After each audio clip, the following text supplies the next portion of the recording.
Hi guys! Welcome back to my channel. Hi guys! So may bisita kami from the Philippines. Tada! Lahat na nakatutok na mic.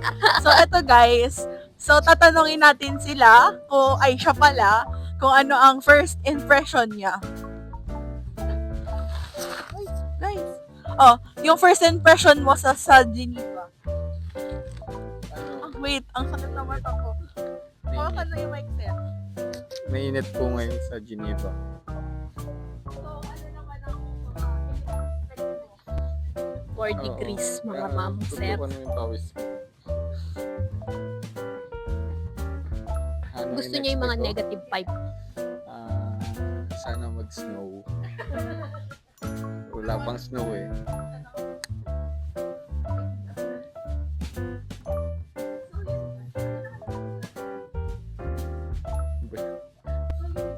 Papunta kami sa sentro.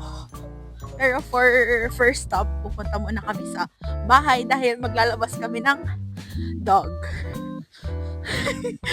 So yun guys, update namin kayo later kasi itutour namin ang lalaking ito sa Geneva. Yun lang guys, see you later, alligator.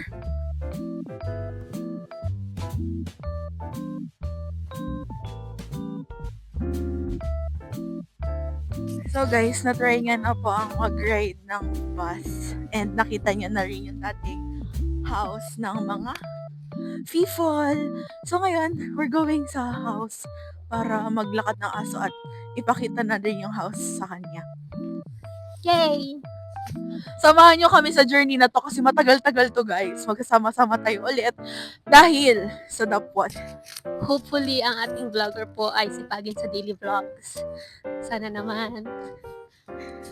Sana nga po sigapin, sipagin na catch. Pero hindi, bibihira lang naman pumunta dito si Kuya, so susulitin na natin yarn. Lahat na ng mga trips is videohan natin for you all. Yun lang guys, later ulit. Bye!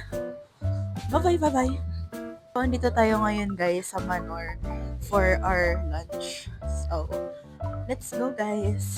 Let's explore Manor. Itong Manor na to is like siya yung SM. Siya yung SM ng ng Geneva. And yeah, that's all. Pakita namin sa inyo yung journey ni Kuya dito as a person.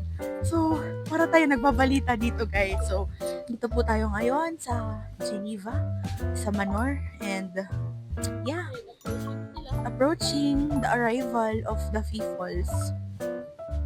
Yeah. That's all. Update later.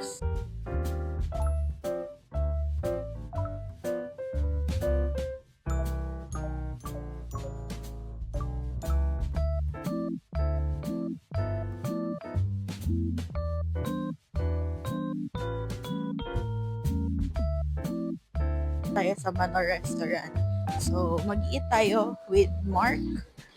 This is our lunch for today kasi may work pa tayo later sa part-time. So, yeah.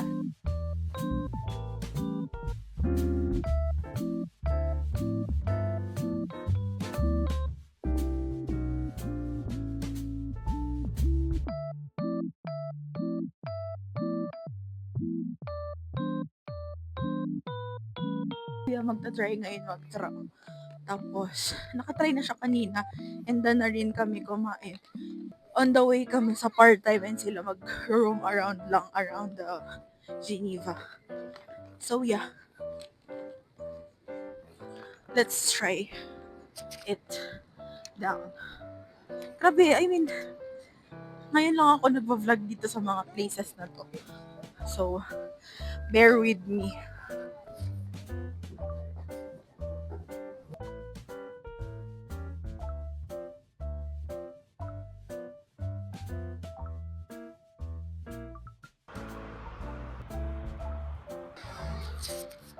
Hi guys! So, for today is, nandito kami sa tram stop. Bus stop. Dahil nag-wait kami ng ating bus.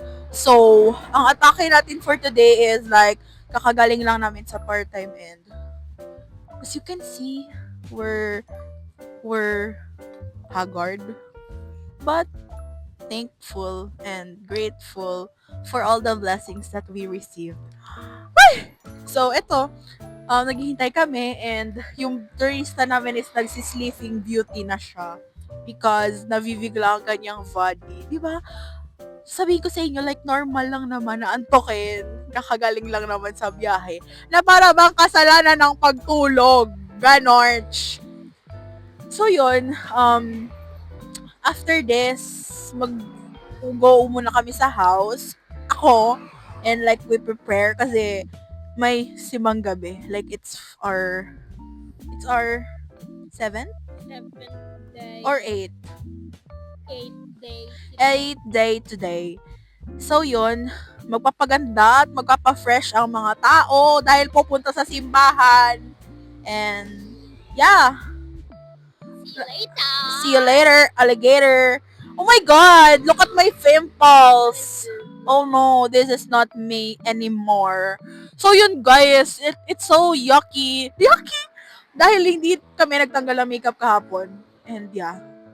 But it's okay. At least nakapunta kami on time and we're safe and healthy as a human being.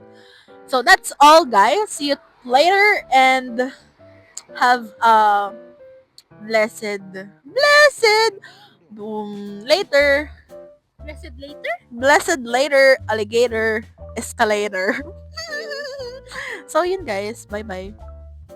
Ang pangit ko! Guys, dito kami sa sa bus stop ngayon, nag-wait dahil kakagaling lang namin ng Sibang gabi. And yeah, voila.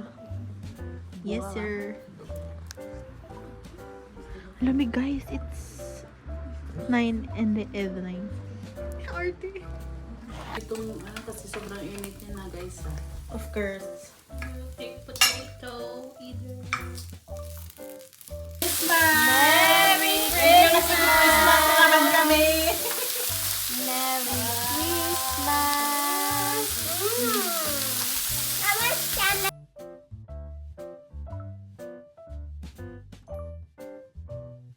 Cheers guys! Ching-ching! Blood!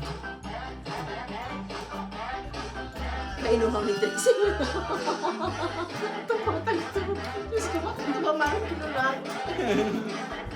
Baka nga. Sarap guys. Chinese. Hi guys, so today we're walking with Fifol. Si Mama nagbebebe tayo pa kaya wala pa siya here. So like, maglalakad-lakad kami and magko-coffee daw sabi ni Tita and it's 4th day na ni Kuya sa Geneva. Wala tayong mic ngayon guys kasi like andun pala sa kabilang bag ko. Pasensyahan niyo na ako. So ngayon, ano naman masasabi mo sa first Christmas mo rito sa Swiss? And anong thoughts mo in life?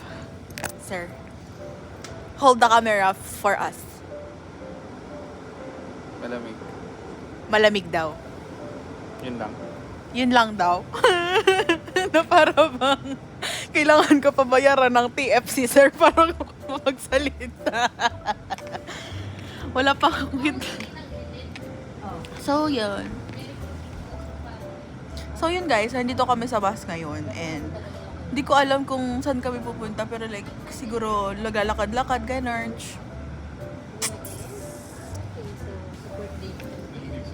Hi guys.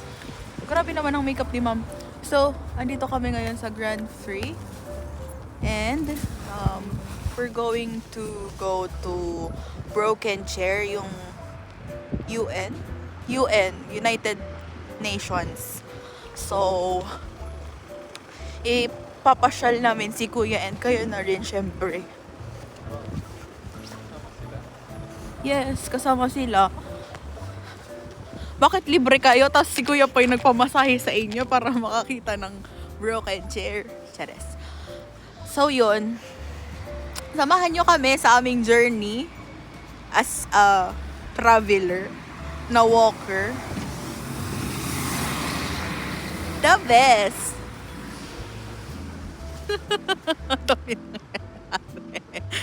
Yun lang.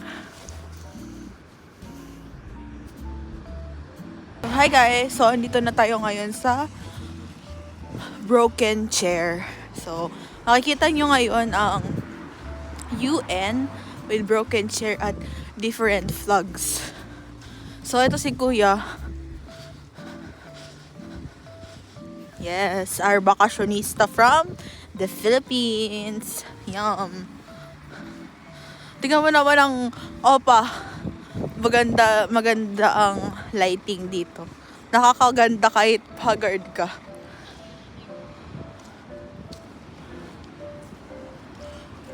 Baka iikot na naman tayo, bakla. Or mali tayo ng daan. Dapat doon sa kabila. May trabo, guys. Tatawid ata tayo doon tapos mas mabilis to sa kabit. Ayun dito oh. Ano yan? Yung pathway na kulay may bata. So yun, nawawala kami guys. Dahil may troubles. Ito si Vivi girl. Vivi girl.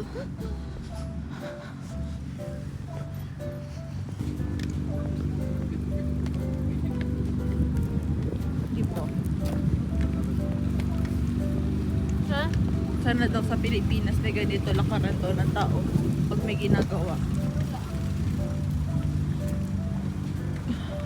Ito ang taxes na binabayad ng mga taga Geneva, including si Tita. Nakikita! At tatatapos. Nata? Ha? No. Na? Ito yung binabayad mong tax. Ah, yes. Napupunta sa road. Hindi sa bulsa ng tao.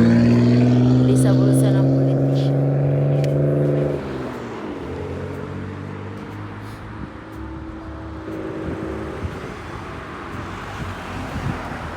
Na guys, so dito tayo sa broken chair. Marky! Grabe naman ang photographer na yan na para bang girl. Ito na ang broken chair, United Kingdom. So nakita na ni Kuya ang property ni Mel. Yes. Dito sa Geneva. So yeah, pipicture natin siya guys.